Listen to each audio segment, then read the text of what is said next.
शैलेशपुर नामक एक गांव में मोहन का परिवार रहता था। मोहन एक बहुत ही ईमानदार और मेहनती किसान था।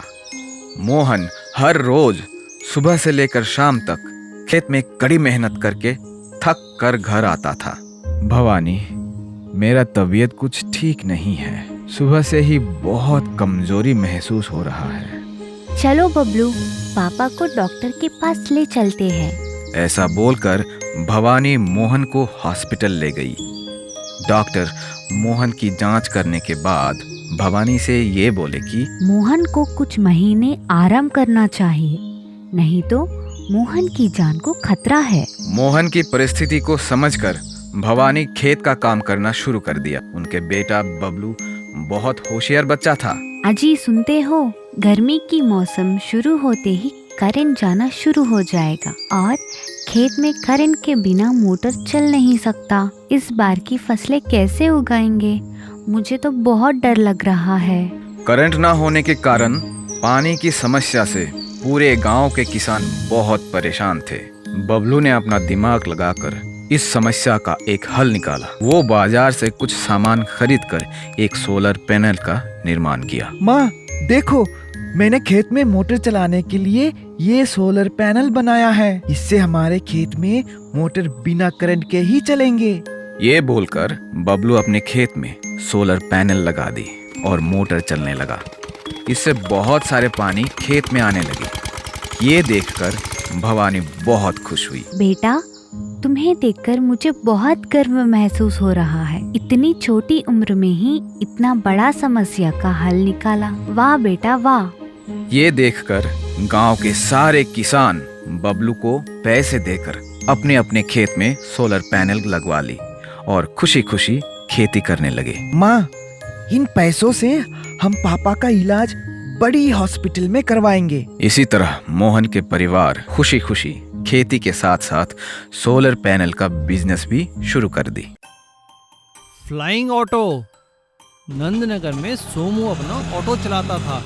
वह बहुत ही मेहनती और मिलनसार था। वह अपने ऑटो में बैठने वाले सभी लोगों से बड़े ही प्यार से बातें करता था। उन्हें सही जगह और सही पैसे लेकर पहुंचाता था। भैया, यूनिवर्सिटी चलोगे? हाँ जी, जरूर चलेंगे। कितने पैसे लेंगे आप? जो मीटर से बन जाए। ठीक है, मगर जरा जल्दी पहुंचा देना। एग्जाम के लिए मुझे बहुत देर हो रही है। सोमू तेजी से ऑटो चलाकर उसे यूनिवर्सिटी पहुंचा देता है। उस इलाके के सभी लोग सोमू को फ्लाइंग ऑटो वाले के नाम से जानने लगे, क्योंकि वह ऑटो ऐसे चलाता था मानो कि ऑटो उड़ रहा हो। सोमू का काम सही चल रहा था। बाकी सभी ऑटो वाले उससे जलने लगे। ये सोमू का कुछ करना होगा, सारी सवारियां इसी के ऑटो में बैठती है। अरे हाँ भाई, तुम ठीक कहते हो। एक दिन जब सोमू अपना ऑटो स्टैंड पर खड़ा कर कहीं काम पर चला गया तो एक ऑटो वाले ने उसके ऑटो की ब्रेक फेल कर दी।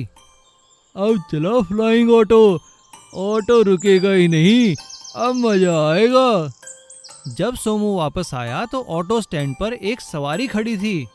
भैया, आर्मी स्टेशन कैंट चलोगे? जरा जल्दी है। भाई साहब, अगर जल्दी है तो सामने वाले ऑटो में बैठ जाओ, वह फ्लाइंग ऑटो है, समय से पहुंचा देगा। हाँ हाँ, आइए सर, मैं आपको समय पर पहुंचा दूंगा। बस आप ये अपना बड़ा पैकेट ऑटो के पीछे बांध दीजिए। और सोमू सवारी को ऑटो में बिठा अपनी स्पीड पकड़ लेता है और स्टेशन कैंट की ओर चल पड़ता है। बाकी सभी ऑटो वाले उसके जाते ही हंसने लगते हैं। अब आएगा मजा, जब ऑटो रुकेगा ही नहीं। अब फ्लाइंग ऑटो खत्म। आधे रास्ते में आते ही जैसे ही सोमू ने स्पीड कम करने की कोशिश की तो वह देखता है कि ब्रेक तो लग ही नहीं रहे। अरे अरे, मेरे ऑटो को क्या हो गया? मेरी ब्रेक क्यों नहीं लग रही? तभी वह आदमी कहता है, क्या हुआ भैया ऑटो वाले, तुम्हारी तो स्पीड कम नहीं हो रही, एक्सीडेंट करोगे क्या? अरे अरे नहीं सर, ऐसा नहीं है, आप फिक्र ना करें, मैं आपको सही सलामत पहुंचा दूंगा। सोमू ऑटो को गलियों से निकालकर एक खुली सड़क पर ले आता है। तभी ऑटो में बैठी सवारी बोलती है, अरे भैया ऑटो वाले, तुम फिक्र न करो, मैं अभी पीछे बंधा पैराशूट खोल देता हूँ। क्या कहा सर? पैराशूट? हाँ हाँ, पैराशूट। तुम्हें पता नहीं मैं आर्मी में हूँ और अपना पैराशूट लेकर कहीं जा रहा था। और उसने ऑटो में बैठे बैठे ही हाथ बाहर निकालकर पैराशूट की रस्सी खोल दी और पैराशूट के खुलते ही हवा का दबाव कम होने से ऑटो की स्पीड कम हो गई और ऑटो रुक गया। आपका बहुत बहुत धन्यवाद सर। भैया धन्यवाद तो आपका भी, आप सबको सही समय पर पहुंचाते हैं ना, लेकिन बाकी लोगों से सावधान रहे।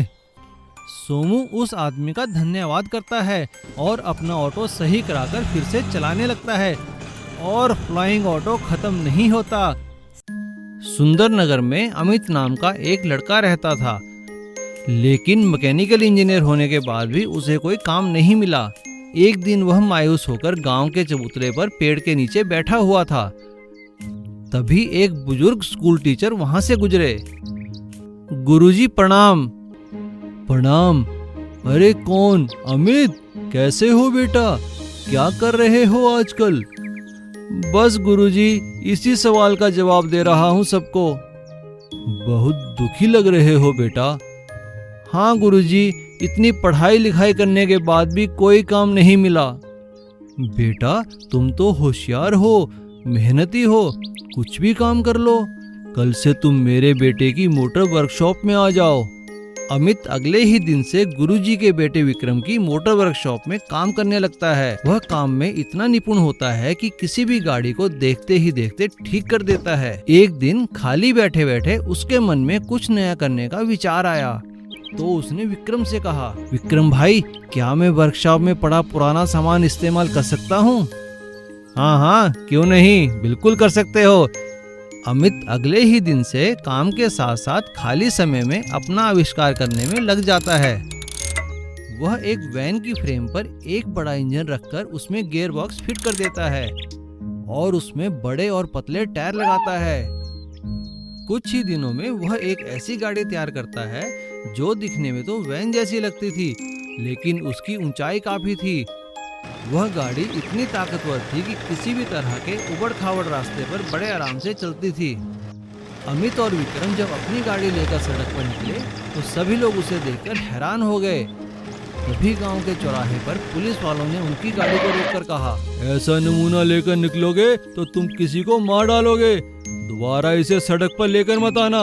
कुछ दिनों बाद गांव में बहुत तेज बारिश होती है और पूरे गांव में पानी भर जाता है।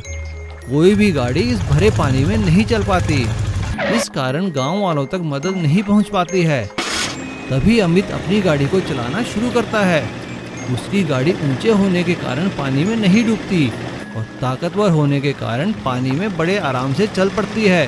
वह अपनी गाड़ी में खाने पीने का सामान और दवाइयां रखकर बाढ़ के पानी से घिरे लोगों के घर घर तक पहुंचाता है।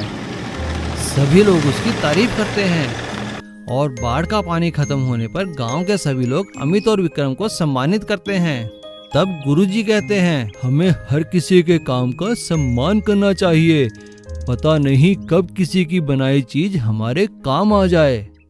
गिरपुर नामक एक गांव में दो चोर मोनू और सोनू हुआ करते थे। वे बहुत खतरनाक और शातिर चोर थे। अरे सोनू, हम लोग पुलिस बन जाते हैं, ऐसे हम लोग बहुत पैसे कमा सकते हैं। अगले ही दिन दोनों पुलिस का वर्दी पहनकर रास्ते में खड़े हो गए। अरे सोनू, उस साइकिल वाले को रोको। साइकिल वालों को रोककर सोनू ने पैसे मांगना शुरू किया। बिना हेलमेट के साइकिल चलाना जुर्म है, निकाल 1000 रुपए। अरे साहब, साइकिल चलाने के लिए कौन हेलमेट पहनता है और मेरे पास 1000 रुपए भी नहीं है। अरे बेवकूफ, सड़क के ऊपर चलने वाला हर किसी को हेलमेट पहनना जरूरी है। ऐसा बोलते हुए सोनू और मोनू ने मिलकर साइकिल को जब्त कर लिया और साइकिल वाला दुखी होकर सड़क पर खड़ा रह गया। अरे सोनू, उस ऑटो वाले को रोको। क्या हुआ साहब, मेरे पास तो पेपर्स, लाइसेंस सब है। तुझे मालूम नहीं क्या, ट्रिपल राइडिंग करना जुर्म है, निकाल 1000 रुपए।